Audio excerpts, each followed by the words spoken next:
मान तुझे पंढरीनाथ विठल विठल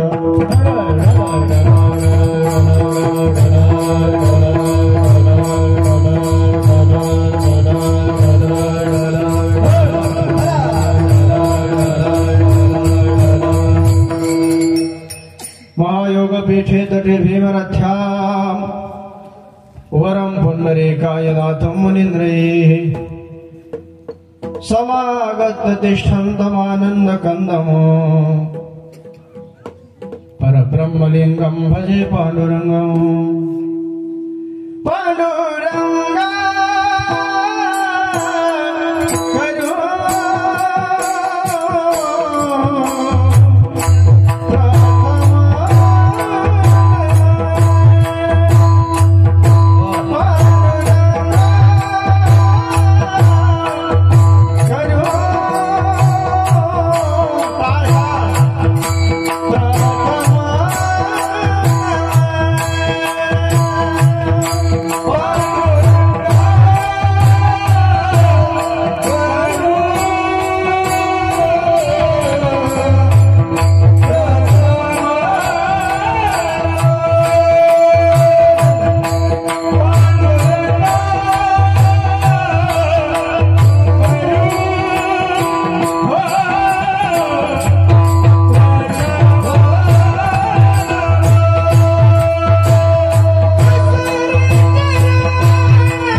बाबाजी सद्गुरु दास तुका विवेकाने जाणे सुघटित समाजा टिकविले महासिद्धांताचे गोड रसिकत्व मुकलिले गेम खोला गेम लसित भक्ती ज्ञाने तर तर विलाशी भागवत तरु तया ज्ञानेशात विमलवती निवंदन करो नमो ज्ञानेश्वरा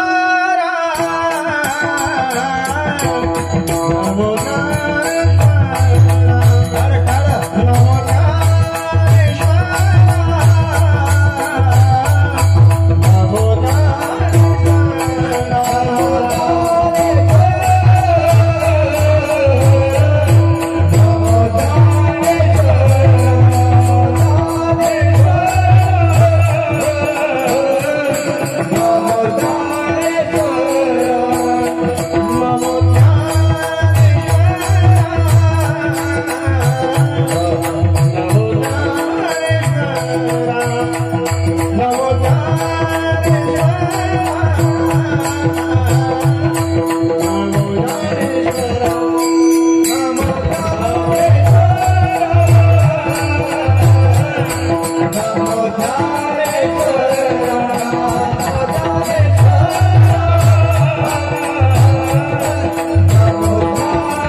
आद्यत्र जननी देवाचे नमो सद्गुरु तुकया ज्ञान दीपा नमो सद्गुरु सच्चिदानंद रूपा नमो सद्गुरु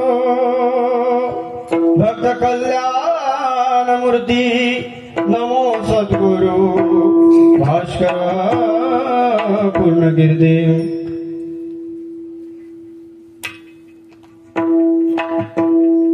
जयांचे किरिया स्मरण होय सकळ विद्यांचे अधिकरण तेची वंदू श्री चरण श्री गुरूंचे ते नमस्कारुण्यात सच्चिदानंद रूपाय विश्वोत्पत्त्यादि हेतवे तापत्रय विनाशाय श्रीकृष्णाय वयम् लोकाभिरामं रणरंगधीरं राजीव नेत्रं रघुवंशनाथं कारुण्यरूपं करुणाकरन्तं श्रीरामचन्द्रं शरणं प्रपद्ये मनोजवं मारुततुल्यवेगं जितेन्द्रियं बुद्धिमतां वरिष्ठं वातात्मजं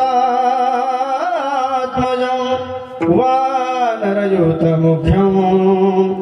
श्रीरामदूतं शरणं प्रपद्ये सम्पाद्य ज्ञानं च विदाय भक्तिं विलोकितो येन समाधिराजः वैराग्ययुक्तं सुविचारवन्तं नमामि जोगं शिरसा गुरुन्तं मस्तक हे पायावरी यवार करे संतांच्या रायगडी मंदिरे वसे मादाराया शरणासी अर्पितो आचरणी काया जगदीश्वरासी जोडली ज्याची ख्याती प्रथम वंदितो मी तुम्हा शिव छत्रपती शिवाजी महाराज की धर्मवीर संभाजी महाराज की सद्गुरु जोग महाराज की विठ्ठल विठ्ठल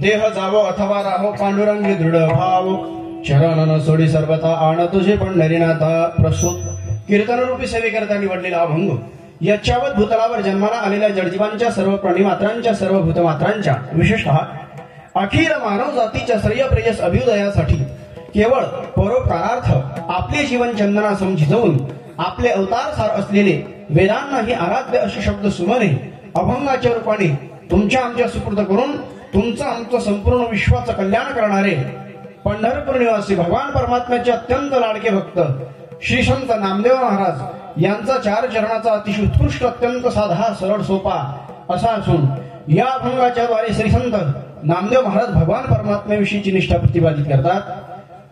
आज सप्ताहाचा 6वा दिवस, वर्ष 7वे आणि सप्ताहाचा 6वा दिवस.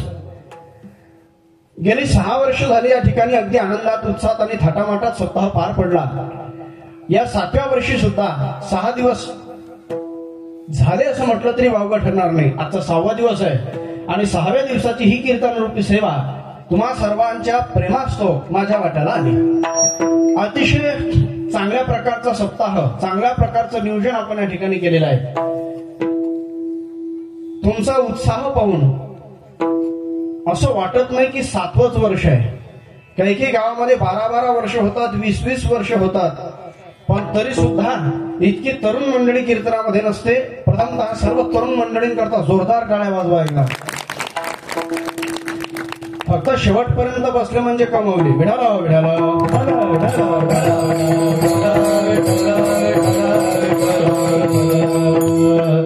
आपलं गाव छोटच आहे आणि गावाच्या मानाने मंडप तुमचा हाऊसफुल झाला. ऍडजस्टमेंट इज बेस्ट पॉलिसी असं म्हणतात. ऍडजस्ट करण्यासाठी काही बाहेर असतील मोटरसायकलवर, काही ओट्यावर असतील, काही गच्चीवर असतील, काही घरी असतील कॉटवर, पण आपण आलात, आम्ही आपले आभारी आहोत. खरं तर कीर्तन जो ऐकतो त्याचाच फायदा आहे, पण तरी कार्यकर्त्यांना माईकवर सांगावं लागते की कृपया सर्व भाविक भक्तांनी कीर्तनासाठी येण्याची कृपा करावी. म्हणजे तुम्ही या आमच्यावर कृपा करा. विठाराव विठाराव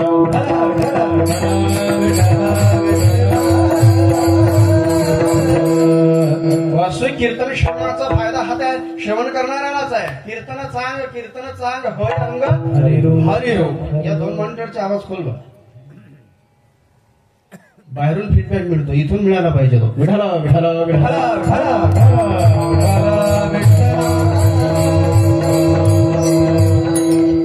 सातवं वर्ष आहे आपलं आणि अतिशय चांगल्या प्रकारचं नियोजन आपण या ठिकाणी केलेलं आहे. अखंड हरिनाम सप्ताहामध्ये प्रामुख्याने भगवान श्रीराम प्रभूंच्या कथेचं आयोजन आहे. श्रीराम कथा प्रवक्ते आमचे परम आदरणीय परम श्रद्धे आमचे मित्र आमचे गुरुबंधू, ज्या संस्थेत आम्ही शिकलो, गुरुनानगुरु सद्गुरु जोग महाराज वारकरी शिक्षण संस्था, एका संस्थेमध्ये आम्ही शिकलो. श्री हरिभक्ती परायण प्रमोद महाराज पानगुडे यांच्या अमृतमय वाणीतून आपण मधापेक्षा गोड आणि अमृतापेक्षा पॉवरफुल अशी कथा श्रवण करीत आहात. आपण फार भाग्यवान आहात. ज्याचं नाव घेतल्याने दगड पाण्यावर तरंगली, ज्याचं नाव घेतल्याने दगड पाण्यावर तरंगली, किंवा ज्याचं नाव लिहिल्यानंतर दगड पाण्यावर तरंगली, त्याची कथा किती पॉवरफुल असेल हो.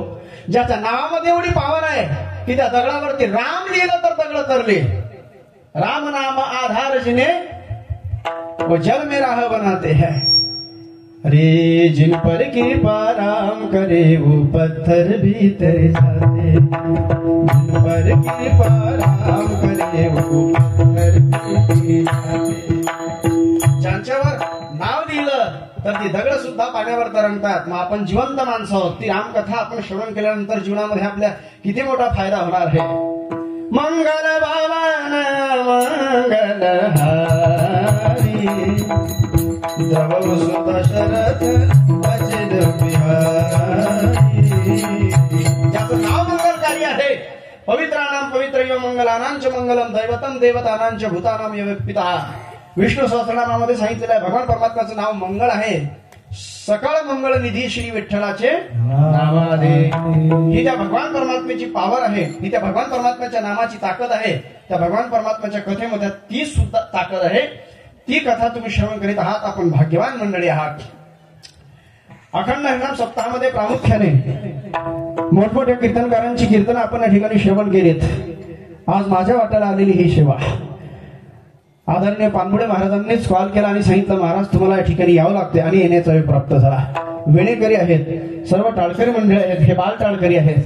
मी नेहमी सांगत असतो, मी तुमच्या गावातच सांगितलेलं आहे, ज्याच्याकडे फार मोठं बँक बॅलन्स प्रॉपर्टी आहे, फार मोठी शेतीवाडी आहे, बंगला आहे, प्लॉट आहे, तो जगाच्या पाठीवरचा श्रीमंत बाप नाही.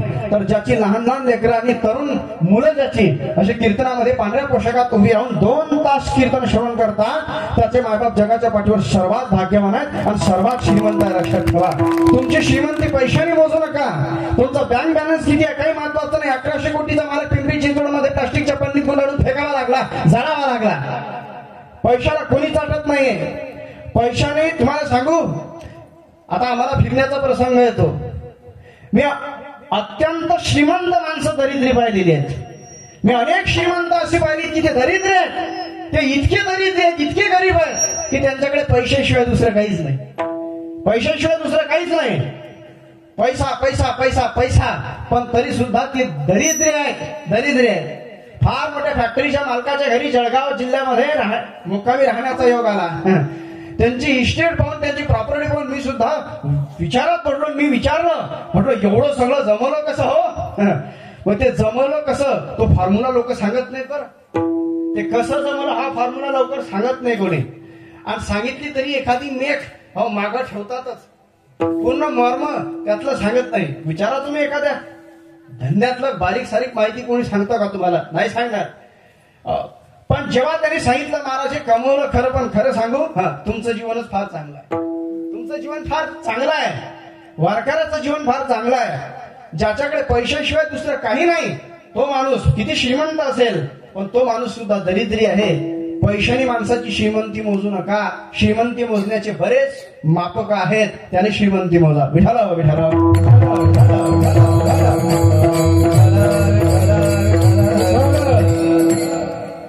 फार मोठी इस्टेट आहे. आणि पोरगा रोज संध्याकाळी लेझीम खेळत येते. काय चाटतं त्या श्रीमंतीला? त्या श्रीमंतीला काय चाटायचंय? मुलं संस्कारी बनवा. ज्याची मुलं संस्कारवान आहेत, जगाच्या पाठीवर तो बाप सर्वात श्रीमंत आहे. लक्षात ठेवा, सर्वात श्रीमंत आहे. वयाच्या 16व्या वर्षी हिंदवी स्वराज्य स्थापन करण्याची शपथ छत्रपती शिवाजी महाराज घेतात. हे हिंदवी स्वराज्य व्हावे, हे श्रींची इच्छा आहे. हे हिंदवी स्वराज्य व्हावे, हे आमच्या साहेबांची. ट्रबल कमी कर. असा कोरडा पडतो. कडक आवाज केला तू जास्त. हे हिंदवी स्वराज्य व्हावे, हे आमच्या आऊसाहेबांची इच्छा आहे. आणि ही जर आमच्या आऊसाहेबांची इच्छा असेल, हे जर आमच्या आऊसाहेबांचं स्वप्न असेल, तर ते आम्ही पूर्ण केलं पाहिजे. म्हणून आऊसाहेबांचं स्वप्न पूर्ण करण्यासाठी वयाच्या 16व्या वर्षी हिंदवी स्वराज्य स्थापन करण्याची शपथ घेतात. स्वतःचा अंगठा कापून रायरेश्वराच्या चरणाचा अभिषेक करतात. याला म्हणतात मुलगा. मला सांगा, वयाच्या 16व्या वर्षी स्वतःचा मुलगा आपलं स्वप्न पूर्ण करता करता स्वतःचा अंगठा कापून रायरेश्वराच्या चरणावरती हिंदवी स्वराज्य स्थापन करण्याची शपथ घेतो. त्या मायबापासारखं श्रीमंत जगाच्या पाठीवर कोणी असू शकेल काय? नाही. पण दुर्भाग्य हे आहे की एवढी मोठी मूर्तिमंत उदाहरणं तुमच्या आमच्या डोळ्यासमोर असताना सुद्धा या देशामध्ये वृद्धाश्रमांची संख्या वाढते. हे तुमचं माझं या देशाचं दुर्भाग्य आहे. विठाराव विठाराव.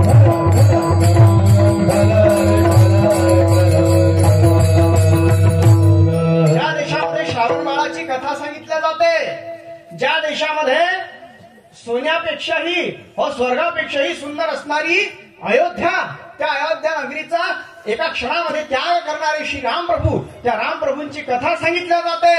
बापाच्या एका वचनाची पूर्तता करण्याकरता 14 वर्षाचा वनवास स्वीकारणाऱ्या रामप्रभूंची कथा श्रवण करणारे आम्ही. माय बापांना खांद्यावरती काशीला घेऊन जाणाऱ्या श्रवण बाळांची कथा श्रवण करणारे तुम्ही आपण.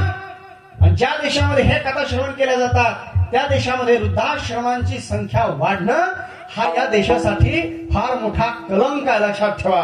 खरं तर हा देश महासत्ता झाला असं तेव्हा म्हटलं गेलं असतं. खऱ्या अर्थाने या देशामध्ये एकही हॉस्पिटल पाहिजे नव्हतं, या देशामध्ये एकही कोर्ट पाहिजे नव्हतं, या देशामध्ये एकही पोलीस स्टेशन पाहिजे नव्हतं, या देशामध्ये एकही अनाथ आश्रम आणि वृद्धाश्रम पाहिजे नव्हतं. तेव्हा खऱ्या अर्थाने या देशाला महासत्ता म्हटलं गेलं असतं. पण आज आम्ही म्हणतोय की भारत महासत्ता होण्याच्या दिशेने वाटचाल करतोय.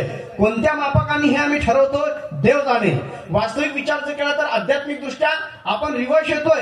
भौगोलिक दृष्ट्या आणि वैज्ञानिक दृष्ट्या जरी आपण पुढे जात असलो तरी बऱ्याच गोष्टींमध्ये तुम्ही आपण मागे येतोय. लक्षात ठेवा. माफी मागून बोलतो. 90 वर्षाच्या स्त्रीवर, म्हातारीवर जर या देशामध्ये बलात्कार होत असेल आणि 6 महिन्याच्या, मी न्यूज ऐकली, 6 महिन्याच्या मुलीवर सुद्धा जर या देशामध्ये अत्याचार होत असेल तर भारताला विश्वगुरु म्हणतात तरी कोणत्या तोंडाने? विठाराव विठाराव.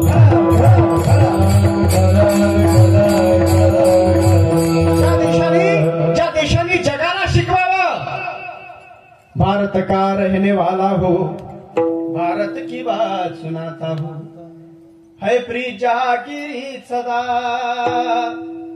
मैं गीत वहाँ के गाता हूँ, भारत का रहने वाला हूँ, भारत की बात सुनाता हूँ.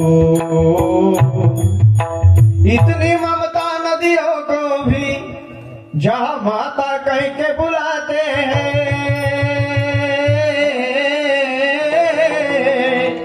हो इतना आदर इंसान तो क्या पत्थर भी पूजे जाते हैं. प्रेमाचा संदेश देशाने जगाला द्यावा. त्या देशामध्ये वृद्धाश्रमांची संख्या असणं याचा अर्थ माय बापावरचं असणारं प्रेम कमी होते असा होत नाही का? विठाराव विठाराव.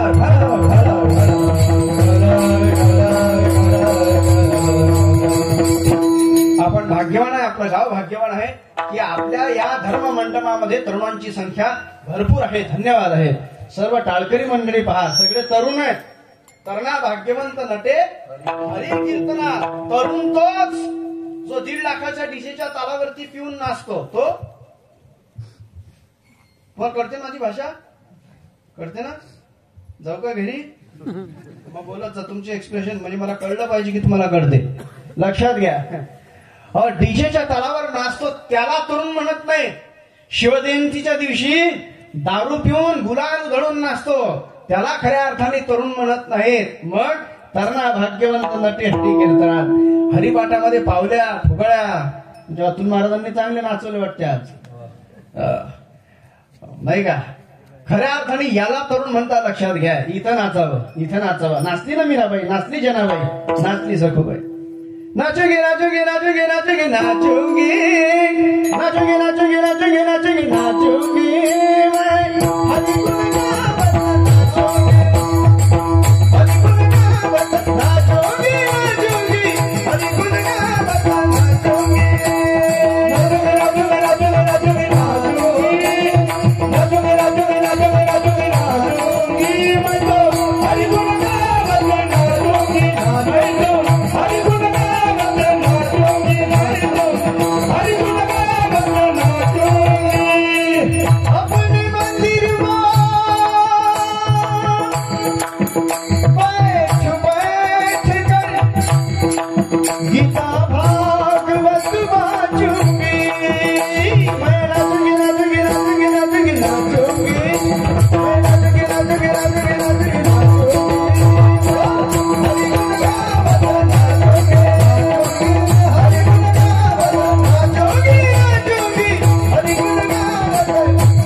म्हणून तरणा भाग्यवंत. श्री हरिभक्तीपरायण आमचे तेजने महाराज आहेत, श्री हरिभक्तीपरायण आमचे दिगंबर महाराज आहेत, हरिभक्तीपरायण राहुल महाराज आहेत, अतुल महाराज आहेत, श्री हरिभक्तीपरायण आमचे श्रवण महाराज आहेत, आमचे पानगुळे महाराज इथं बसलेले आहेत कथा करून दिवसभर, आणि मृदंग वादक श्री हरिभक्तीपरायण आमचे मुंदा महाराज आहे. आता कीर्तनाच्या अगोदर पानगुळे महाराजांचा आमचा विषय झाला. मुंदा महाराजांना सप्ताहात बोलवणं म्हणजे पैसा वसूल आहे. तुम्ही दिलेलं मानधन वसूल आहे. कुठल्याही प्रकारचा कंजूसपणा त्यांच्याकडे नाही. वाजवण्यामध्ये घामाच्या धारा लागतात. आणि मी नेहमी सांगत असतो, कलाकाराची किंमत केलीच पाहिजे. कलाकाराशिवाय स्वतःला किंमत नाही, शोभा नाही. खऱ्या अर्थाने आपण त्यांच्यावरती प्रेम करीत आहात, आपल्याला धन्यवाद आहे. आणि या भागामध्ये लांबून जरी कीर्तनकार आला वर्धा जिल्ह्यामध्ये, तरी सुद्धा त्याला एक आधार देण्याचं काम करणारे आमचे श्री हरिभक्तीपरायण शंकर महाराज या ठिकाणी उपस्थित आहेत. कधी मुक्कामी राहण्याचं काम असो, नाहीतर कुठं कीर्तनाला पोहोचून देण्याचं काम असो, व सगळे 17 कामं बाजूला ठेवून लगेच सारथी बनून ते हजर असतात. माणूस वारकरी असण्यासाठी, माणूस साधू होण्यासाठी त्यांनी वारकरी पांढरा पोशाखच अंगावर घातला पाहिजे असं काही नाही. मुक्ताबाई म्हणतात, वरी भगवा झाला नामे, अंतरी वश केला कामे, त्याला म्हणू नये साधू, जगी विटंबना बाधू. फक्त भव्य वस्त्र परिधान केल्याने कोणी संन्यासी होत नाही, आणि अंगावरती असा नेहरू सदरा आणि धोतर परिधान केल्याने कोणी साधू होत नाही. पॅन शब्दातला माणूस सुद्धा फार मोठा साधू असू शकतो, लक्षात ठेवा. गजानन बाबाच्या अंगावरती एकही कपडा नव्हता, तरी गजानन बाबा साधू आहेत. गजानन बाबांच्या गळ्यामध्ये तुळशीची माळ नव्हती, तरी गजानन बाबा साधू आहेत. संत हे फक्त बाह्य लक्षणावरून ओळखायला येत नाहीत. अंतरीची घेतो गोडी, पाहे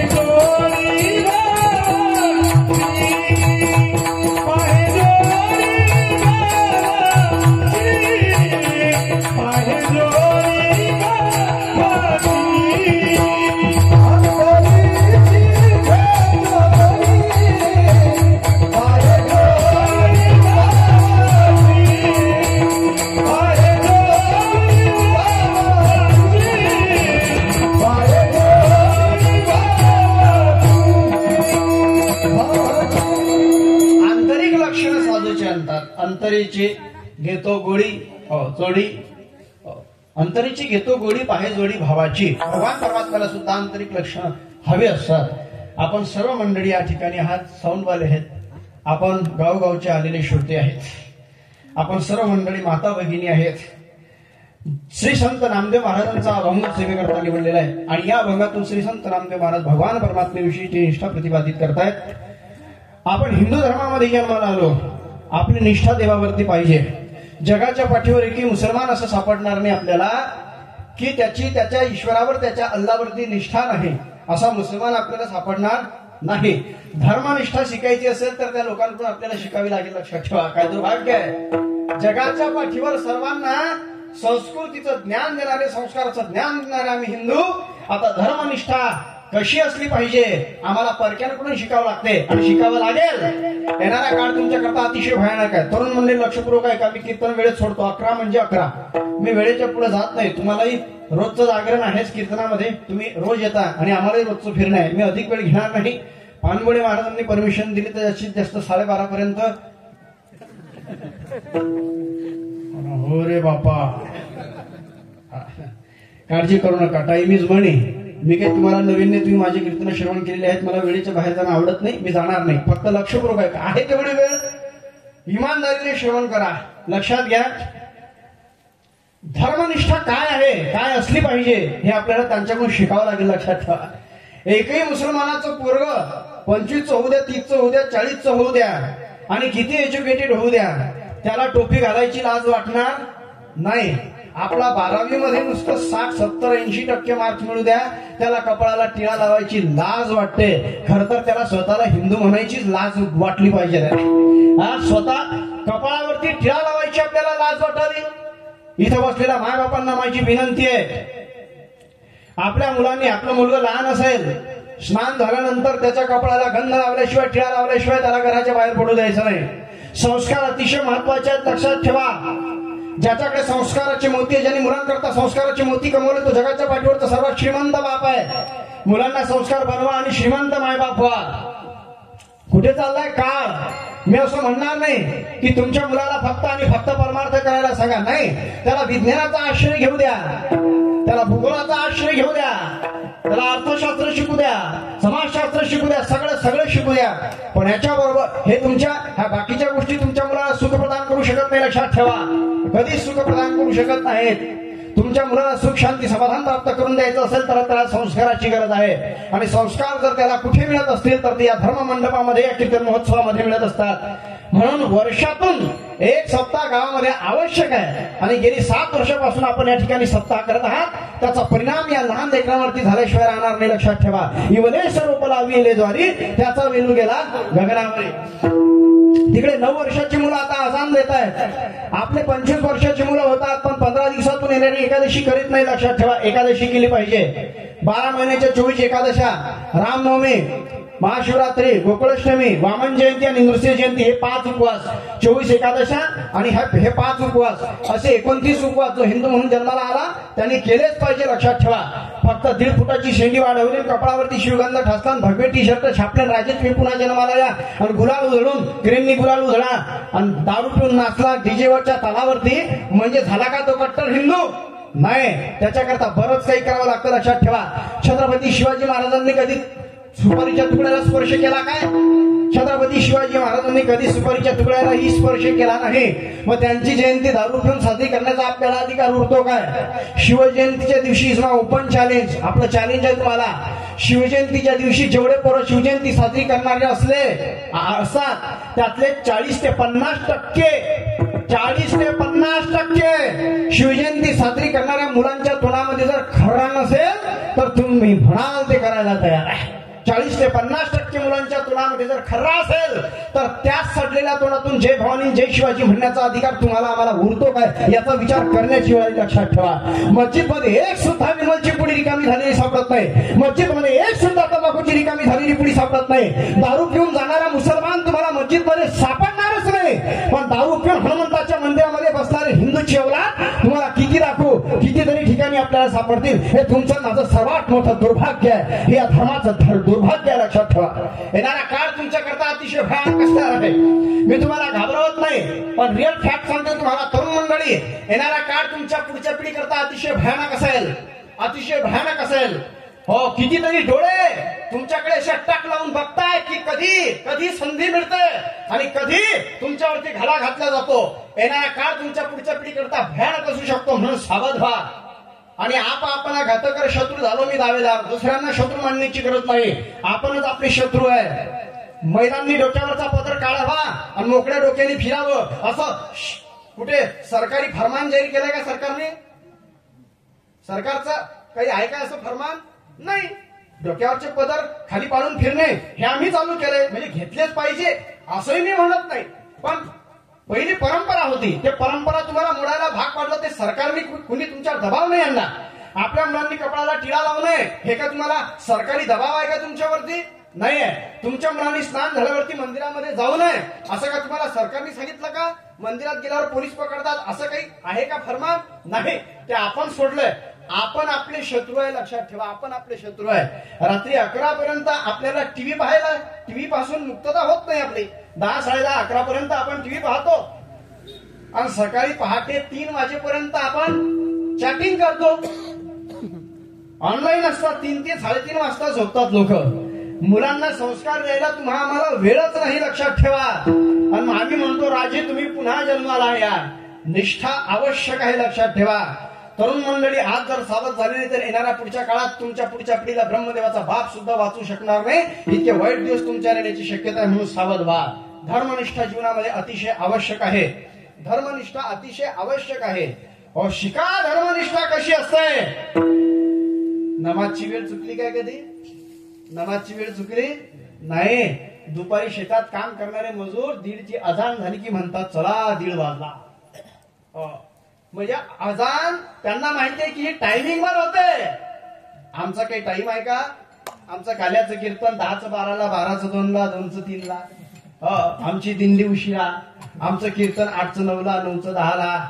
आणि येणारे सुद्धा त्याच पोझिशन मध्ये असतात. ते म्हणतात अजून काय सुरुवात झाली. नमाज अर्धी झाल्यानंतर जाणारे मुसलमान तुम्हाला फार कमी बोटावर मोजणे इतके सापडतील. पण कीर्तन सुरू संपत येते कीर्तन तरी येणाऱ्यांची गर्दी मी तुम्हाला दाखवू शकतो. विठ्ठल विठ्ठल.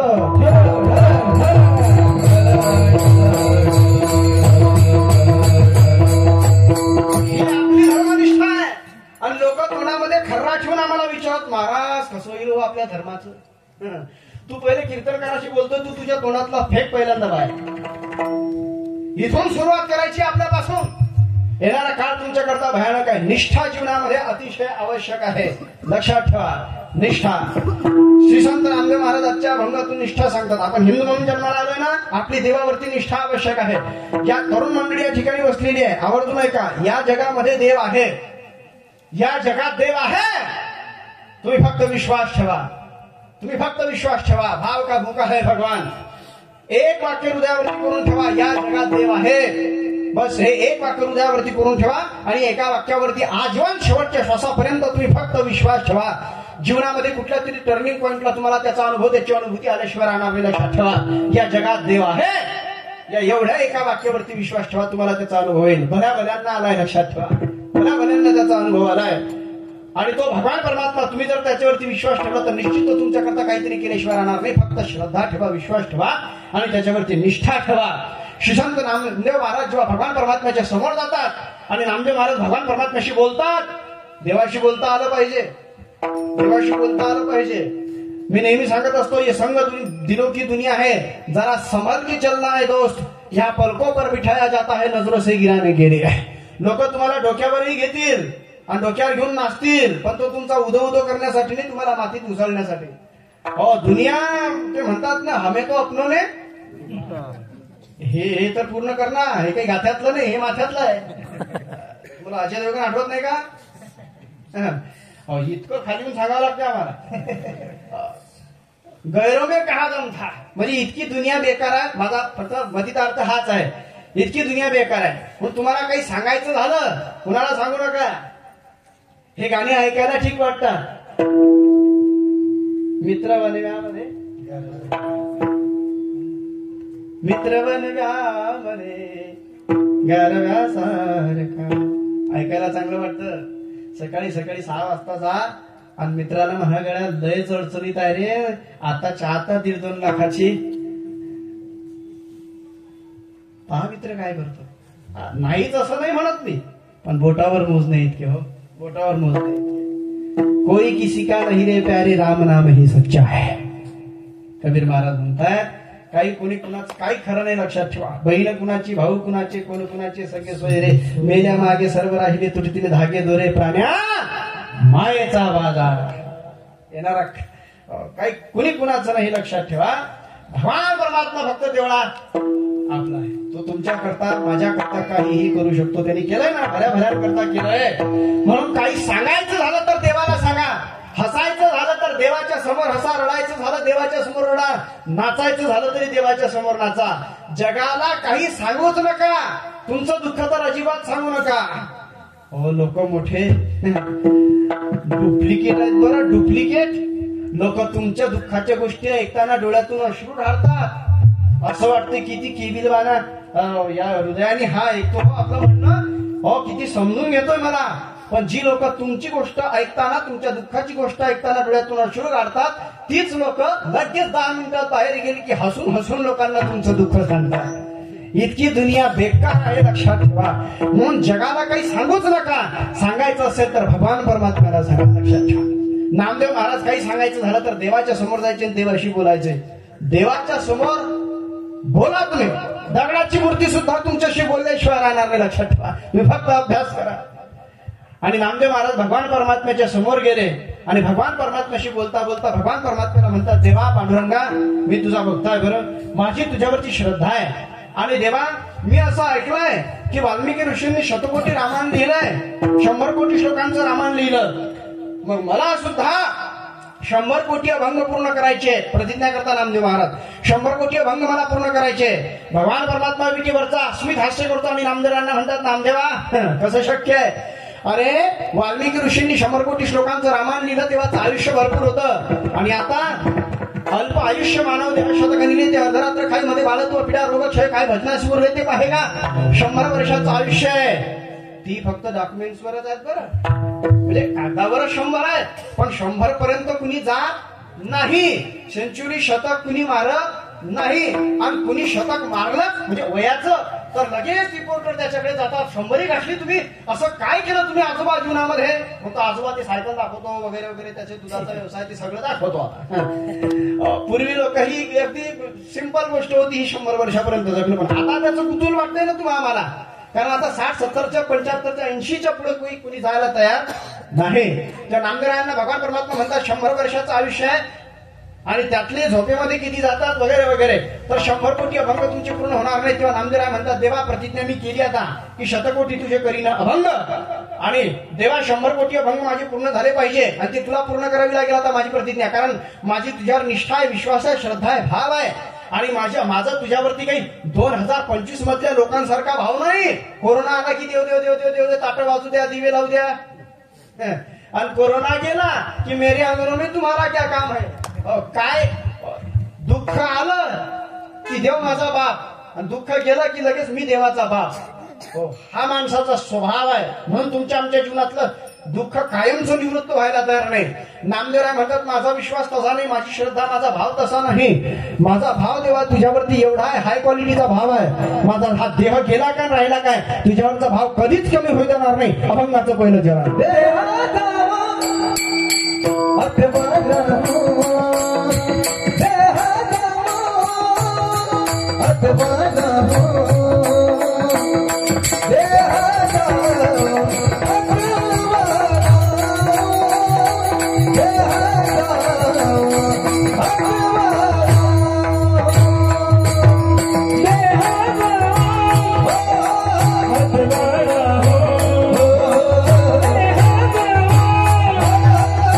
Bye.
दृढ भाव.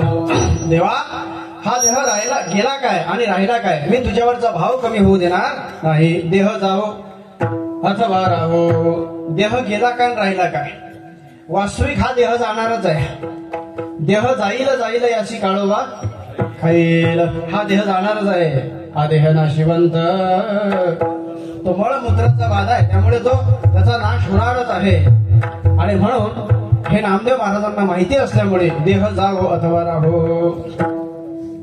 देह जाणार आहे की नाही, शरीर जाणार आहे की नाही, का तुमच्या गावात शरीर ऐका कुणाचं टिकावं नाही, जावं लागणार आहे. एक दिवस हे शरीर सोडून प्रत्येकाला जावं लागणार आहे.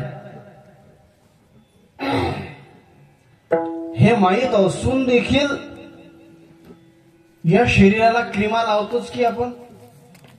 शरीर नाशवंत आहे, या शरीराचा नाश होणार आहे, हा देह जाणार आहे, हे माहित आहे की तुम्हाला. तरी मी तुम्हाला लिहून देऊ शकतो, चॅलेंज आहे माझं. तुम्ही तुपावर आणि काजू बदामवर जेवढा खर्च करत नाही तेवढा फेऱ्यांलवलीवर खर्च करता. जवळजवळ 1,500 रुपये किलो पडते फेऱ्यांलवली. तुम्ही घरी जाऊन हिशोब करा, आता इथे तेवढा वेळ नाही माझ्याकडे. 1,500च्या आसपास किलोचा भाव फेऱ्यांलवलीचा. नाही तर कॅल्क्युलेशन घरी गेल्यावर करून पहा तुम्ही. ते पाऊच किती ग्रॅम आहे, कितीला मिळतो, तुम्ही करा कॅल्क्युलेशन. 1,500च्या आसपास किलो. आणि गावरान तूप काय किलो आहे, जाऊ काय घरी बोला किती, वा 700-800 जास्तीत जास्त. आणि फेऱ्यांलवली 1,500च्या आसपास. काय महाग आहे बरं, फायद्याचं काय,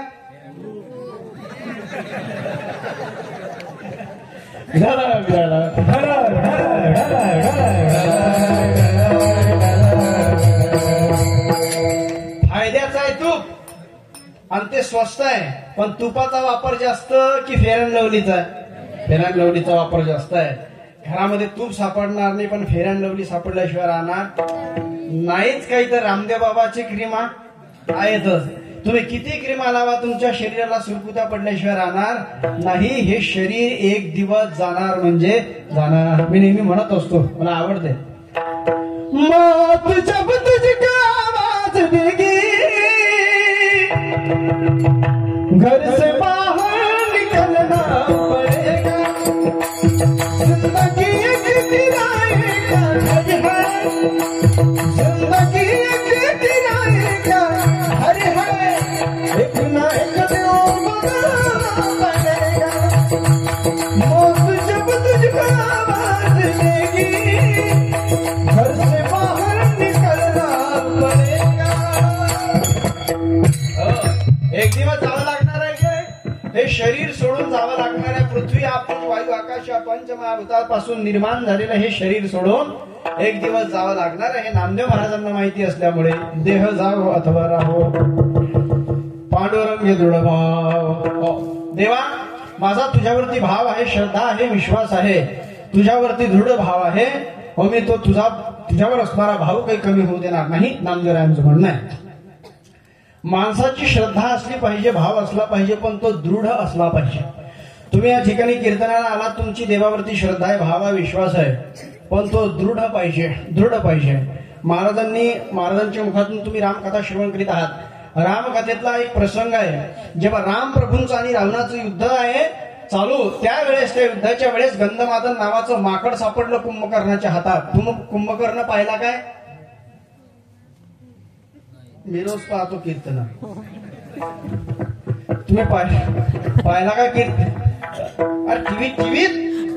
असं म्हणतात, ऐकलं वाचलं तर असेल. असं म्हणतात तो समुद्राच्या मध्यभागी उभा राहिला तर त्याच्या कमरी इतकं पाणी यायचं. केवढा असेल तो कुंभकर्ण? कुंभकर्ण, रावण, दुःशासन, दुर्योधन ही काही व्यक्ती नाहीत बरं, हे प्रवृत्ती आहेत. दुसऱ्याच्या इस्टेटवर नजर ठेवणारा समजायचा हा दुर्योधन आहे. दुर्योधन संपला नाही. दुसऱ्याच्या स्त्रीवरती नजर ठेवणारा समजायचा हा रावण आहे. रावण संपला नाही. तो संपला असता तर दरवर्षी दसऱ्याला जाळायचं काम पडलं असतं काय? किती वेळा जाळा, किती मोठा करा, किती टीव्हीमध्ये दाखवा, पण तो पुन्हा दुसऱ्या वर्षी नव्याने तयार झाल्याशिवाय राहत नाही.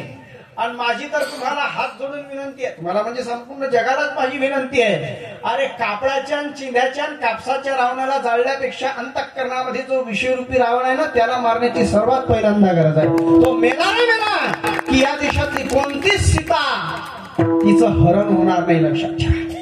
चिंध्यांचे रावण किती जाळतात आता. सगळं बाहेरून बाहेरून बरं चाललंय आपलं, अंदर की राम याने विठ्ठल विठ्ठल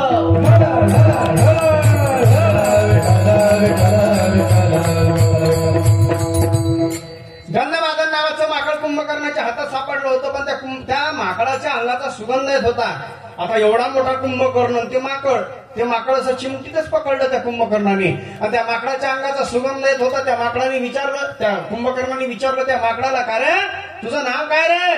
त्रेतायुगातलं माकड होतं ते. त्यांनी उत्तर पहा किती मापक दिलं. त्या माकडाने उत्तर दिलं, आता तुम्ही नुसतं विचारा का तुमचा परिचय? तो त्याचा बंगला नंबर, कॉलनी नंबर, गल्ली नंबर, लँडलाईन, मोबाईल आणि त्याची काय पोच असेल त्याची, ते पद वगैरे सगळं सांगतो. त्रेतायुगातल्या माकडाला विचारलं कुंभकर्णाने, कोण रे तू? त्रेतायुगातल्या माकडाने उत्तर दिलं, या देहाला गंधमादन म्हणतात. एका क्षणात आत्म्याचा आणि देहाचा संबंध तोडून टाकूनच उत्तर दिलं महाराज. या देहाला गंधमादन म्हणतात, कारण आत्मा हा अविनाशी आहे. आत्म्याला नाव असणार आहे का? नाही. आणि देह म्हणजे मी आहे का? नाही. मग या देहाला गंधमादन म्हणतात. काय अध्यात्म आहे का? ज्ञानवान होते देवाचे माकडं सुद्धा ज्ञानवान होत आहे. सांगितलं या देहाला गंधमादन म्हणतात. वा वा वा वा. कुंभकर्णाने विचारलं, तू कुणाचा आहेस, कोणत्या पार्टीचा आहे? तेव्हा माकडाने उत्तर दिलं, त्रेतायुगातल्या मी रामप्रभूंच्या पार्टीतला आहे. मग राग आला कुंभकर्णाला, कपडावरती आट्या पडल्या, टेम्परेचर 95 वर गेलं, डोळे लाल झाले आणि रागाने फळफळायला लागला. कुंभकर्ण म्हणतोय, हे बघ तू माझ्या हातात चिमटीमध्ये पकडलेला आहे, मी मूठ आवडली तर मरतो, सोडली तर जगतोस. तुला जुदान पाहिजे असेल तर रावणाचा नसून रामाचा नसून रावणाचा आहे असं म्हण, मी तुला जुदान देतो. कुंभकर्णाने असं म्हटल्याबरोबर गंधमादनाने सांगितलं, कुंभकर्णा मेलो तरी असं म्हणणार नाही. तुला काय 2024 मधला 25 मधला माणूस वाटलो काय रे? कचोऱ्या भाजपच्या, फिरतो काँग्रेसच्या गाडीत, प्रचार करतो तिसऱ्याचा, मत देतो चौथ्याला, गाड्या करतो पाचव्याच्याच नावाने. जमणार नाही. मग रामप्रभूंचा होतो, रामप्रभूंचा आणि रामप्रभूंचाच राहील. रागाला कुंभकर्णाला मूठ आवडली, नाकातून रक्ताचे शिरकांडे उडायला लागल्या माकडाच्या. पुन्हा कुंभकर्णाने सांगितलं, म्हण बोल रामाचा नसून रावणाचा आहे, मी तुला जीवदान देतो, नुसतं म्हण मी रावणाचा आहे. माकडाने सांगितलं, म्हणणार नाही. पुन्हा मूठ आवडली, नाकातून रक्ताच्या शिरकांड्या बाहेर आल्या. अर्धमेला झाला गंधमादन नावाचा माकूड. बोल रामाचा नसून रावणाचा आहे, सोडतो तुला. अरे मरण करते, तुझं जीवदान देतो, जीवन मरण माझ्या हातात आहे, फक्त रामाचा नसून रावणाचा आहे, म्हण सोडतो तुला. माकडाने सांगितलं, मेलो तरी म्हणणार नाही. माझी निष्ठा रामप्रभूंच्या चरणाशी होती आहे आणि रामप्रभूंच्या चरणाच्या पायापाशीच राहील, चरणाच्या जवळच राहील. लक्षात ठेव, रामप्रभूंचा होतो आहे आणि राहील. पुन्हा रागाला मूठ आवडली, नाकातून रक्ताच्या चिरकांड्या उडाल्या आणि पुन्हा आता प्राण कंठस्थ झाला. प्राण जाण्याची वेळ आली, कंठात प्राण आला. शेवटी शेवटची वॉर्निंग कुंभकर्णाने दिली, शेवटचं सांगतो तुला माकडा, अजून ही वेळ गेली नाही, सोडतो तुला, जीवदान देतो. म्हण रामाचा नसून रावणाचा आहे, जीवदान देतो. त्रेतायुगातल्या माकडाने कुंभकर्णाला सांगितलं, कुंभकर्णा मग शेवटचं वाक्य तूही हृदयावर करून ठेव. अरे केव्हाचा म्हणतो, रामाचा नसून रावणाचा आहे, म्हण तुला जीवदान देतो, जीवदान देतो, जीवदान देतो. रावणाचा आहे म्हण, रावणाचा आहे म्हण, रावणाचा आहे म्हण. आता शेवटचं वाक्य हृदयावरती करून ठेवून घरी घेऊन जा. कुंभकर्णा शेवटचं वाक्य हृदयावर करून ठेव आणि घरी जाताना घेऊन जा. म्हणजे कुंभकर्णाला ते माकड म्हणते बरं. म्हटले एक वाक्य सांगतो, हृदयावरती करून ठेव आणि जाताना म्हणजे घेऊन जा. लक्षात ठेव. काय म्हणजे आई, केव्हापासून तू म्हणतोय ना रावणाचा आहे म्हण, रावणाचा आहे म्हण, रावणाचा आहे म्हण, जीवदान देतो, जीवदान देतो, जीवदान देतो. अरे कुंभकर्णा, अरे रावणाचा म्हणून जगण्यात इंटरेस्ट आहे तरी कुणाला? ऐक, अरे रावणाचं नाव घेऊन तुम्हाला जीवदान देतो ना, रावणाचं नाव घेतल्यानंतर रावणाचं आहे म्हटल्यावर जीवदान देतो ना, रावणाचं नाव घेऊन जगण्यामध्ये मला मजा नाही. एक गोष्ट लक्षात ठेव, अरे रामाचं नाव घेऊन मरण्याची मजा आहे, ते रावणाचं नाव घेऊन जगण्यात मजा नाही. लक्षात ठेव, मी रामाचं नाव घेऊन मरेल पण रावणाचं नाव घेऊन जगणार नाही. ते जीवन माझ्यासाठी तुच्छ असेल. विषय संपला, माझा दृष्टांत संपला, माझा इतिहास संपला. मला फक्त इतकंच सांगायचं आहे, याला म्हणतात पांडुरंगी दृढ भाव. विठाराव विठाराव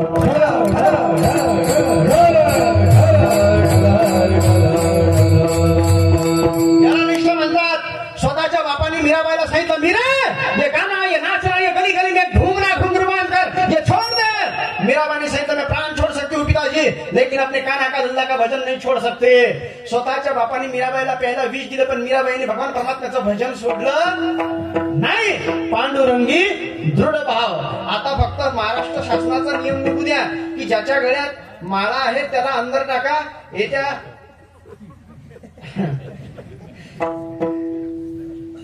31 तारखेपर्यंत सगळ्यांनी माळा काढल्या तर बरंच बरं, नाहीतर सगळ्यांना आत टाका. किती लोकांची निष्ठा कायम राहील? तुमची सोडा.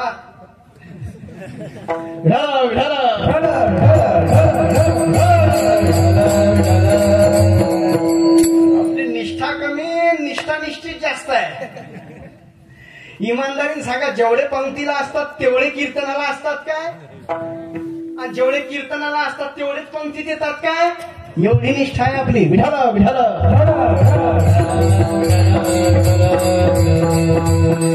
कमीत कमी खाल्ल्या मिठाला जागलं पाहिजे की नाही? ज्याची खावी पोळी त्याची वाजवावी टाळी. सप्ताहातल्या पंक्तीत एकटं लवकर जाऊ नये, आणि गेलं तर कीर्तनात गेल्याशिवाय राहू नये. म्हणजे त्यापासून ते जे कर्ज झालेलं आहे आपल्यावर, आपण अन्न खाल्लं सप्ताहातलं, ते आपल्यावरची कर्ज झालेलं आहे, ऋण झालेलं आहे. आणि कीर्तनात गेल्यानंतर ती सेवाच घडली की नाही? श्रवण भक्ती ही सेवा आहे.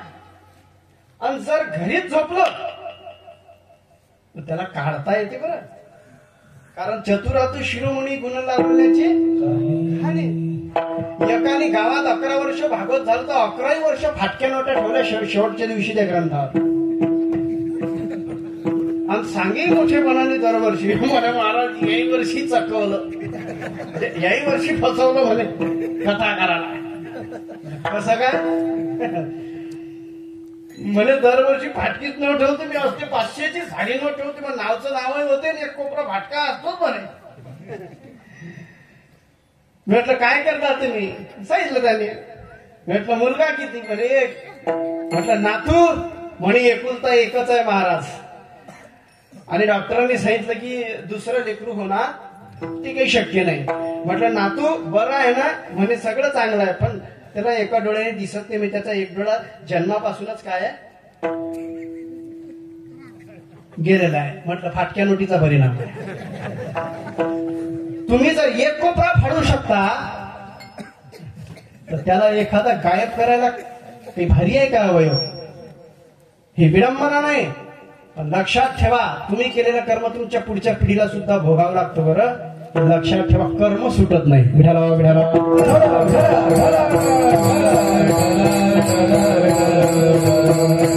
तुम्ही आज कुणाच्या मुलीचं लग्न मोडलं असेल, येणाऱ्या पुढच्या काळात तुमच्या डोळ्यात एका तुमच्या पिढीमध्ये सुद्धा कोणीतरी तुमच्या पिढीतल्याच कुणाचं लग्न मोडल्याशिवाय राहणार नाही. कर्म सुटत नाही. लक्षात ठेवा, कर्म मोठं भयंकर आहे महाराज. चला पुढे.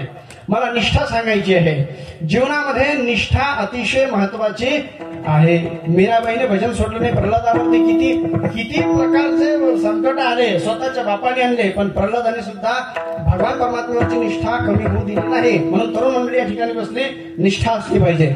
छत्रपती शिवाजी महाराजांनी 18 पगड जातीतले मावळे एका भगव्या झेंड्याखाली आणले. भगव्यावरती किती निष्ठा होते? भगव्या झेंड्याखाली 18 पगड जातीतले मावळे छत्रपती शिवाजी महाराजांनी एका छत्रछायेखाली आणले, एका भगव्याखाली आणले. का? सर्वांची भगव्यावर असणारी निष्ठा. आमची निष्ठा भगव्यावरती असते. तो शिवजयंतीच्या दिवशी आमच्या खांद्यावरती असतो. एरवी मंडळाच्या खोलीमध्ये तो पडलेला असतो वर्षभर. त्याच्यावरती धूळ झटकायला आम्हाला वेळ नसते. मग शिवजयंती आली की पुन्हा तो बाहेर काढला जातो, झटकला जातो, धुतल्या जातो. ही भगव्याप्रती आमची निष्ठा आहे. अरे भगवा फक्त कापडावर नाही, आपल्या हृदयावर सुद्धा भगवाच पाहिजे. लक्षात ठेवा. आणि मी तुमच्या गावात सांगितलं होतं एकदा, तुम्हाला आठवते की नाही माहित नाही, पहिलं वर्ष होतं माझं. तरुण मंडळींना माझी विनंती आहे, राजकारण सत्तामध्ये घुसू देऊ नका. सत्तामध्ये राजकारण घुसण्याचं प्रवेशद्वार म्हणजे सत्ता आहे. म्हणून सत्ता, तुम्ही कोणत्याही पक्षाचं काम करा, मी तुम्हाला म्हणणार नाही. मी तुमचा स्वतंत्र विषय, तुमचा वैयक्तिक विषय, मला संविधानाने तो अधिकार दिलेला आहे. वर्षभर कोणत्याही पक्षाचं काम करा, कोणत्याही पक्षाचा झेंडा हातात घ्या. पण जेव्हा गावातला सप्ताह येईल त्या दिवशी सगळ्या पक्षाचे झेंडे एका कोपऱ्यात ठेवून तुमच्या हातात 8 दिवस काला होईपर्यंत फक्त आणि फक्त भगवाच झेंडा दिसला पाहिजे. बाकी सगळे झेंडे ठेवून द्या. फक्त आणि फक्त भगवा भगवा भगवा. आणि जाती व्यवस्थेच्या विळख्यातून बाहेर पडा, नाही तर येणारा काळ तुम्हाला कधी माफ करणार नाही. पुढच्या पिढीच्या जोडीमध्ये तुम्हाला काय टाकून जायचं आहे हे आज ठरवा. हा माळी तो कोळी तो चांभार तो कुंभार तो लोहार तो सोनार तो कुणबी तो लेवा तो देशमुख तो मराठा तो शिंदे तो मारवाडी तो गुजराती हे सगळं सोडा आणि हम सब हिंदू है या एका सतरंजीवर बसा. नाहीतर येणारी पुढची पिढी पार 15 दिनी जर ती तुम्हाला कधीच माफ करणार नाही. आणि आता जर इतिहासाची पानं मागं उलटली, उलटू देऊ नका, पण आता जर इतिहासाची पानं मागं उलटली ना तर तुमच्या मुलाचं भविष्य प्रकाशमय करणारा एखादा छत्रपती आता पुन्हा कधीच नव्याने जन्माला येणार नाही. लक्षात ठेवा. कारण त्या छत्रपतीला जन्म देणारी जिजाऊ मासाहेब तुमच्या आमच्याकडे नाही आहे. धर्माकरता प्राणाची आहुती देणारा धर्माचे संभाजी राजांना जन्म देणारी सईबाई तुमच्या आमच्याकडे नाही आहे. तुझे आना है तो जरा सच धज के आना, हम भी आशिकाना मिजाज रखते हैं असं म्हणत 23व्या वर्षी हसत हसत देशासाठी प्राणाची आहुती देणारे भगतसिंगाला जन्म देणारी माय तुमच्या आमच्याकडे नाही आहे. ने मदसीने परत मातृभूमीला सागरा प्राणातळ मिळाला असं म्हणून या देशासाठी 2 वेळा काळा पाण्याची शिक्षा भोगणारे विनायक दामोदर सावरकर यांच्यासारख्या रत्नाला जन्म देणारी माय तुमच्या आमच्यामध्ये नाही आहे. तुमची माझी माय शाहरुख खान, सलमान खान, सैफ अली खानला जन्म देऊ शकते. माफी मागून बोलतो, कारण आपले संस्कार तसे आहेत. शुद्ध बीजापोटी फळे रसाळ गोमते. आई जिजाऊंना जेव्हा छत्रपती उदरामध्ये होते ते महासाहेब जिजाऊंना डोहाळे कोणते लागले होते? आम्हाला तलवार घ्यावीशी वाटते, हातात घोड्यावर बसावं असं वाटतंय आणि हातात तंगी तलवार घेऊन या महाराष्ट्रामध्ये ज्यांनी मंदिराचे कास फोडले त्यांचे हात छाटावेसे वाटतात. या महाराष्ट्रामध्ये ज्या दुष्टासनांचे हात बायांच्या पदरापर्यंत जातात त्यांचे हात उखाळून टाकावेसे वाटतात. आम्हास या महाराष्ट्रातलं पारतंत्र्य नाहीस करून हा महाराष्ट्र पारतंत्र्य मुक्त करायचा आहे. या अवघ्या महाराष्ट्राला स्वातंत्र्य युक्त करायचंय, याला स्वातंत्र्य प्रदान करायचं आहे आणि या मातीमध्ये आम्हास हे नवी स्वराज्य निर्माण करावेसे वाटते. ऐसे डोहाळे लागतात आम्हास. हे डोहाळे मासाहेब जिजाऊंना लागत होते. आणि आमच्या मायला विचारा, बाई तुला काय वाटते? ते म्हणते मला कोळसा खा वाटते, मला पेढा खा वाटते, मला बंगईवर झोके घ्यावेसे वाटतात, नाहीतर पुण्याला फिरावंसं जा वाटते, वडापाव पिझ्झा बर्गर खावासा वाटते. हातात तलवार घ्यावीशी वाटत नाही आम्हाला. म्हणजे घेऊ नका, हे सोशल मीडिया उद्या तुम्ही तलवारी घ्या आणि तुम्ही सांगितले तसं तुम्ही करणार नाही, मला माहिती आहे ना.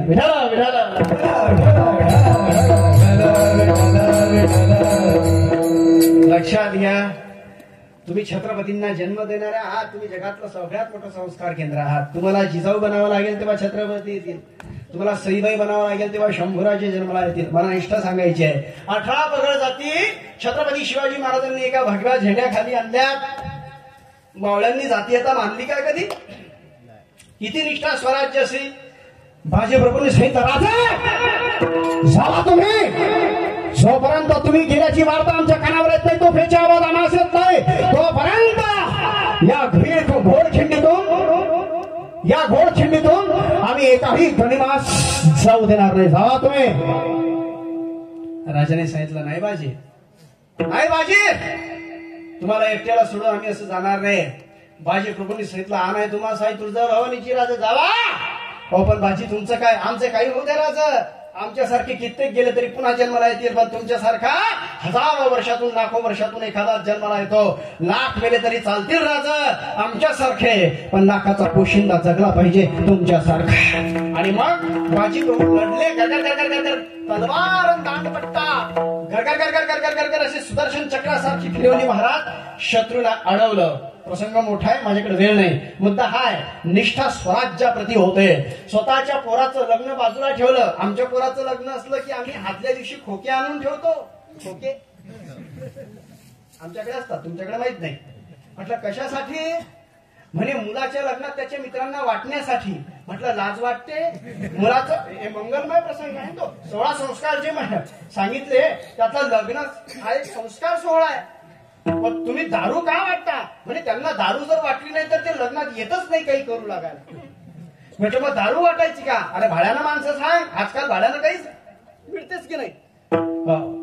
पण दारू पाजून दुसऱ्याचे मुलं बर्बाद करू नकोस.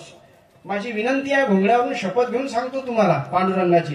स्वतःच्या पोराचं लग्न चांगलं होण्यासाठी दुसऱ्याच्या मुलांना व्यसनी बनवणाऱ्या बापांना माझी विनंती आहे, तुमच्या मुलाचा संसार कधीच सुखाचा होणार नाही, लक्षात ठेवा. कधीच होणार नाही. कारण दुसऱ्याची बर्बादी करून आपल्या मुलाचा संसार कधी थांबता येत नसतो. दुसऱ्याचा संसार बर्बाद करून आपला संसार कधी चांगला होत नसतो. ही गोष्ट कायम लक्षात ठेवा. कर भला तो हो बोला, हे तर पाठ आहे तुमच्या. असं वागलं पाहिजे. कर भला तो हो बोला. चांगलं करा, चांगलं झाल्याशिवाय राहणार नाही. वाईट कराल, वाईट झाल्याशिवाय राहणार नाही. तानाजी मालुसरेंच्या मुलाचं लग्न होतं, पण पत्रिका घेऊन गेले आणि तानाजींना कळालं की छत्रपती शिवाजी महाराज स्वतः कोणाला जिंकण्याकरता जाणार आहे. त्यावेळेस छत्रपती शिवाजी महाराजांना तानाजींनी सांगितलं, राजा आम्हाच कळालं असं की तुम्ही मोहिमेवर जाणार आहात. हा तानाजी, मग आमच्यावर भरोसा नाही करायचं. राजा आमच्यावर विश्वास नाही. या तानाजीच्या मंडपावरचा भरोसा संपला की काय? राजाने सांगितलं तसं नाही तानाजी, पण रायबाचं लग्न आहे, रायबाचं लग्न आहे. तानाजी मालुसरेंनी सांगितलं, राजा आधी लगीन कोंढाण्याचं आणि मग रायबाचं. पहिल्यांदा कोंढाणा काबीज करायचा, रायबाच्या लग्नाचं नंतर बघू. राजांनी ऐकलं नाही, पण शेवटी तुळजाभवानीची आण घातली तानाजी मालुसरेंनी आणि नाही लाजाने तानाजी मालुसरेंना पाठवण्यात आलं. आणि पुढे प्रसंग तुम्ही पाहिले, तुम्ही सिनेमाही पाहिला असेल तानाजी. असे चित्रपट पाहत जा. तर काश्मीर फाईल्स पाहिला की नाही? तरी पाहिला नसेल काही नाही, मला गॅरंटी आहे.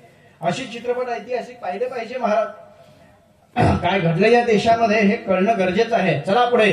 मला निष्ठा सांगायची एक प्रसंग सांगतो आणि थांबतो. माझी वेळ जवळ संपलीच.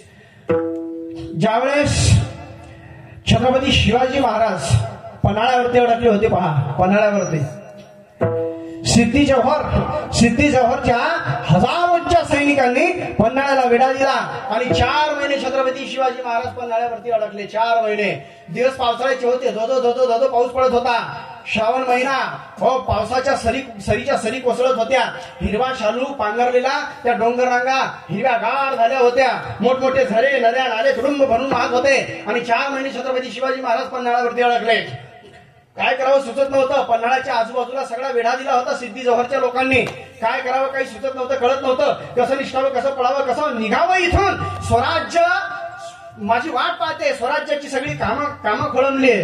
स्वराज्याची सगळी कामं खोळंबली म्हणून महाराज विचार करत होते. रात्रभर झोपत नव्हते, चैनीने श्वास घेत नव्हते, आनंदाने घास घेत नव्हते. महाराज विचार करत होते काय करावं, कसं निष्ठावं.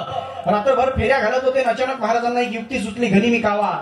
काय हेच करायचं. आणि छत्रपती शिवाजी महाराज त्या दिवशी शांतपणे झोपले. सकाळी उठले, ब्रह्ममुहूर्तावरती स्नान केलं. आई तुळजाभवानीच्या समोर नतमस्तक झाले आणि एका मावळ्याला बोलवून पाठवलं. मावळा आला. तरणा बाण होता, शरीर यष्टी महाराजांसारखी, बलदंड, बाहू तशीच, भुजा तशाच, उंची तशी, शरीर सगळं महाराजांसारखं आणि योगायोगाने त्याची दाढी मिशी सुद्धा छत्रपती शिवाजी राजांसारखीच होते. महाराजांच्या समोर आला आणि खाली वाकून मानाने महाराजांना मुद्रा केला आणि वाकून नमस्कार करतोय, मुद्रा करतो आणि म्हणतो, राजा आठवण काढलीत. तेव्हा छत्रपती शिवाजी राजांनी नकशिकांत त्या मावळ्याला निहाळलं आणि निहाळल्यानंतर महाराजांच्या तोंडातून शब्द बाहेर पडले, हुबेहूब हुबेहूब. त्या मावळ्याने विचारलं, हुबेहूब काय हुबेहूब राजा? शिवा तुम्ही हुबेहूब आमच्या सारखे दिसता. तुमच्या लक्षात आलं असेल शिवा काशीत त्या मावळ्याचं नाव. शिवा काशीत. हो राजा काय बोलताय? हा शिवा तुम्ही हुबेहूब आमच्या सारखे दिसता. तुम्ही हुबेहूब आमच्या सारखे दिसता शिवा. नाही नाही नाही राजा. काय लाजवताय आम्हाच? नाही शिवा. शिवा तू हुबेहूब आमच्या सारखा दिसतोस. तशीच दाढी, तशीच शरीर यष्टी, उंची तशीच, हुबेहूब. शिवा काशीदानी सांगितलं, राज हात जोडले शिवा काशीदानी आणि सांगितलं, राज खरं सांगू तुमच्यासारखं या जगामध्ये कुणी बी नाही. राजा संपूर्ण त्रैलोक्यामध्ये या अख्ख्या विश्वामध्ये माझ्या शिवाजी राजासारखं कुणी बी नाही. माझ्या शिवाजी राजासारखं फक्त माझा शिवाजी राजाच आहे. तुमच्यासारखं कुणी बी नाही राजा. छत्रपती शिवाजी महाराजांनी आपला उजवा हात डाव्या खांद्यावरती शिवा काशीदाचा ठेवला आणि महाराजांनी विचारलं शिवा काशीदाला, शिवा स्वराज्यासाठी काय करशील? लगेच छाती फुगली, बाहू स्फुरले, मुठी आवडल्या, कपाळावर आळ्या पडल्या, डोळे लाल झाले. तीक्ष्ण नजर महाराजांवरती पुन्हा पडली आणि विचारलं, राजा काय करायचं बोला, काय आज्ञा? बोला राजा काय मनसुबा? राजाने सांगितलं, शिवा आम्ही तह करायचं ठरवलं. तह म्हणजे शरणागती, सिद्धीच्या भरला शरण जायचं. नाही राजा आम्ही तुम्हाला शरण जाऊ देणार नाही. आम्ही तुम्हाला त्या मृत्यूच्या जवळ जाऊ देणार नाही. सिद्धीच्या भर त्याच्याकडे आम्ही तुम्हाला जाऊ देणार नाही. अरे ऐक तर, आम्ही तह करायचं ठरवलं पण सिद्धी जव्हरकडे शिवा भोसले म्हणून आम्ही जाणार नाही. शिवा भोसले म्हणून तुला जावं लागेल. आणि मनसुबा कळला. चिंता नसावी राज, चिंता नसावी. आणि विचार करायला लागले महाराज थोडेसे चिंताक्रांत होते.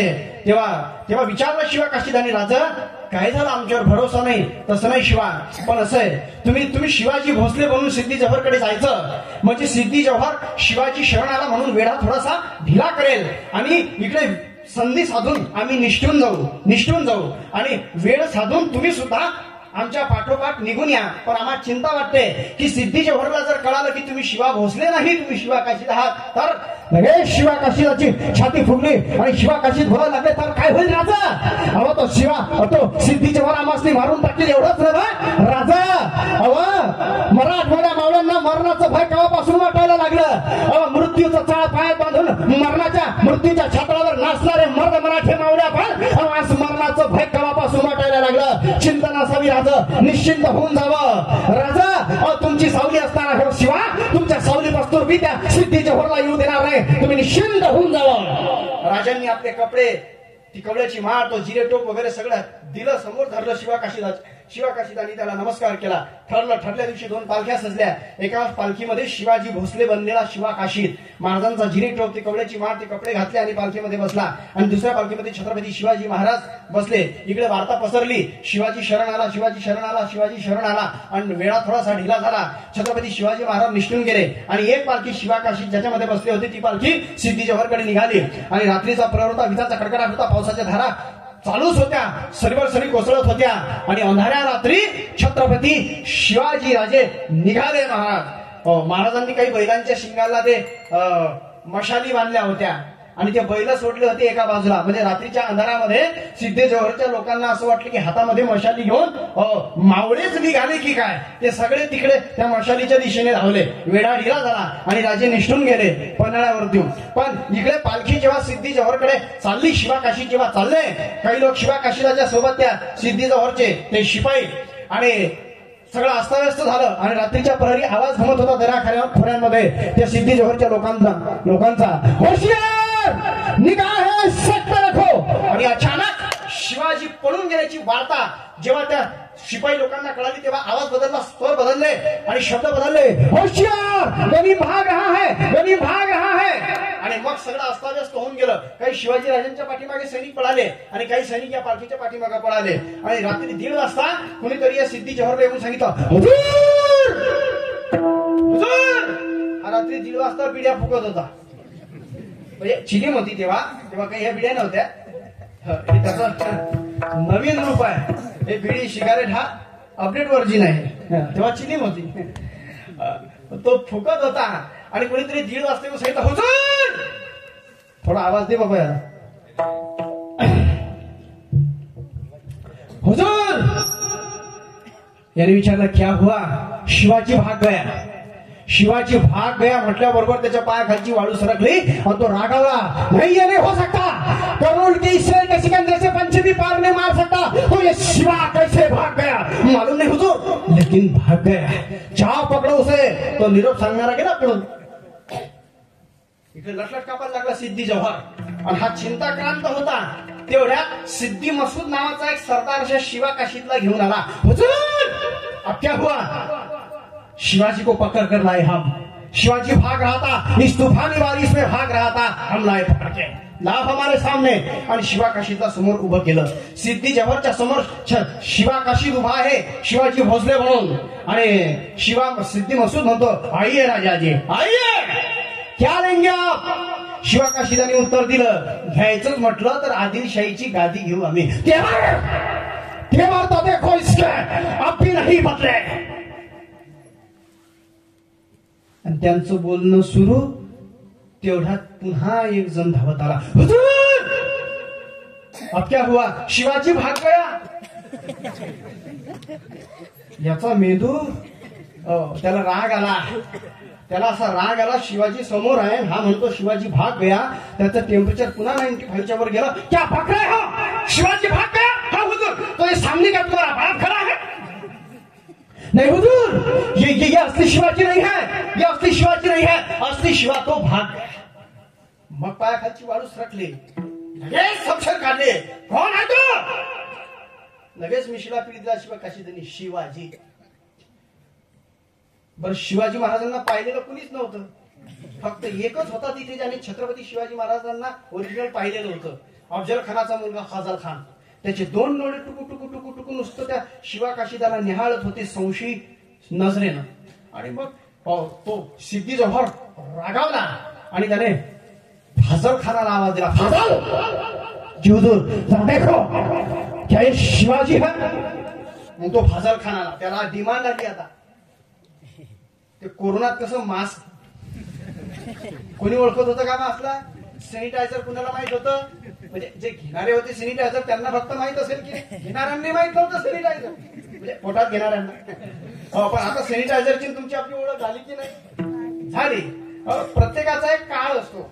फाजल खानाला कुणी विचारत नव्हतं. तो समोर आला आणि त्या डॉक्टर जसा वेळ घेतो तसा वेळ घेतला. गोल गोल फिरत होता. शिवाकाशी त्याला निहाळत होता. नखापासून केसापर्यंत निहाळलं. 20-25 मिनिटं निहाळल्यानंतर ओरडला, हमारे साथ धोखा हुआ है, ये शिवाजी नहीं है, ये असली शिवाजी नहीं है. लगेच पुन्हा ओरडला सिद्धी जोहर, तुम कैसे कह सकते हो कि ये शिवाजी नहीं है? क्योंकि हुजूर जब शिवाजी ने हमारे अब्बाजान का अफजल खान का कत्ल किया था उस समय कृष्णाजी भास्कर की तलवार से शिवाजी के सिर पर घाव हुआ था. उसकी निशानी इसके सिर पर नहीं है, तो ये इसका मतलब ये शिवाजी नहीं है, उसकी निशानी इसके सर पर नहीं है. लगेच तलवार काढली. कोण आहे तो? शिवाजी. बोल कोण आहे तो? अरे शिवाजीच आहे ना. नाही शिवाजी भोसले नसलो तरी नेबापूरचा नाभी शिवाकाशी म्हणतात मला. हरामखोर, पिछले 4 महीने से इस तूफानी बारिश में हम यहाँ खड़े हैं, वो क्या तुझसे हजामत करने के लिए? और ये जौहर कशी वाटली माझी हजामत? खामोश, हमें बेवकूफ बनाकर अब तो जिंदा नहीं जा सकता. चुपचाप हमारे सामने कुर्निस हाथ कर हमें. अरे जौहर सोड, सांगितलं ना शिवाजी कुणापुढे भी झुकत नाही, झुकला नाही और झुकणार भी नहीं. रागाला सिद्धी जोहरला. खामोश, हरामखोर, हमें बेवकूफ बनाता है और मौत को सामने देखकर बड़े बड़े झुक जाते तो तू क्या चीज है? झुक जा हमारे सामने कुर्नी साथ कर है. अरे जौहर सांगितलं ना शिवाजी कुणापुढे मी झुकत नाही. लगेच शिपायांना सांगितलं, शिपाईयो झुकाओ इसको, झुकाओ इसको, लेकिन इसका ईमान तोड़ो, इसका ईमान तोड़ो. पुन्हा मिशीला पीठ दिली शिवाकाशीदांनी आणि शिवाकाशीत मिशीला पीठ देऊन म्हणतात, अरे हे जौहर, अरे अरे इनामाची भाषा काय करतोस? अरे निष्ठेची भाषा काय बोलतोस? अरे आमची निष्ठा स्वराज्याशी. इथल्या दगडधोंड्यांना शेंदूर फासवून त्यांना बी देव बनवणारा छत्रपती शिवाजी राजाशी. या निष्ठेचं मल तुम्हाला काय करणार? अरे फेकलेल्या तुकड्यासाठी तर बादशहाचं तळवं चाटणं ही तुमची निष्ठा.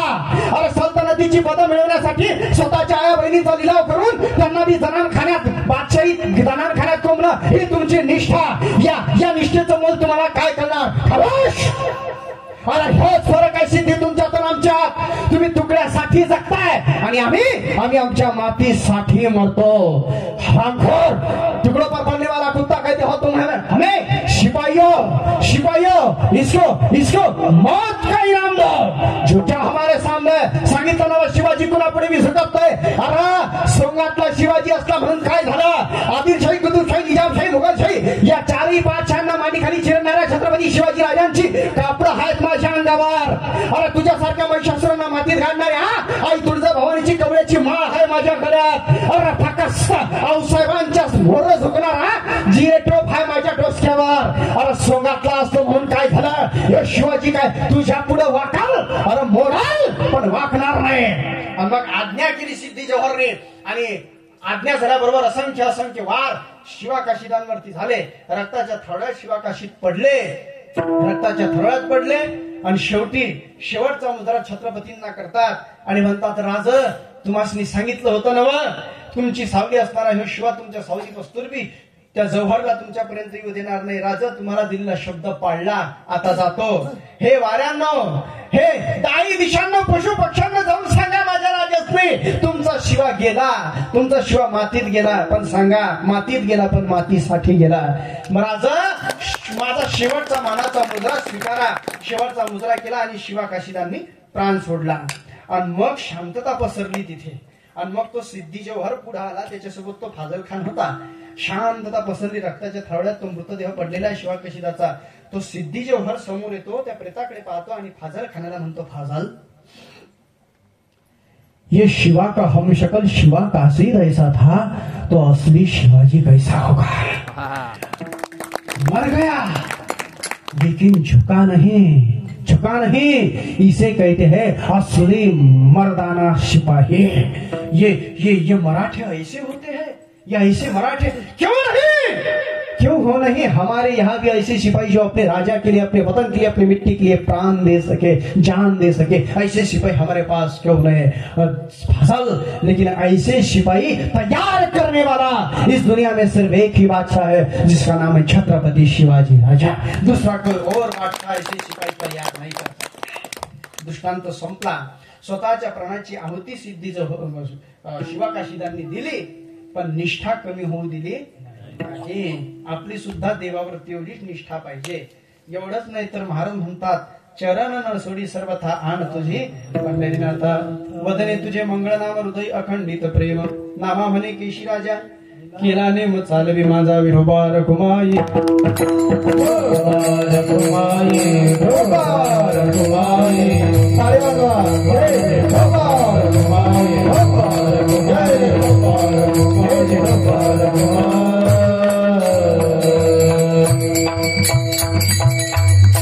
वेळ संपली, सेवा संपली. जाता जाता इतकं सांगून जातो,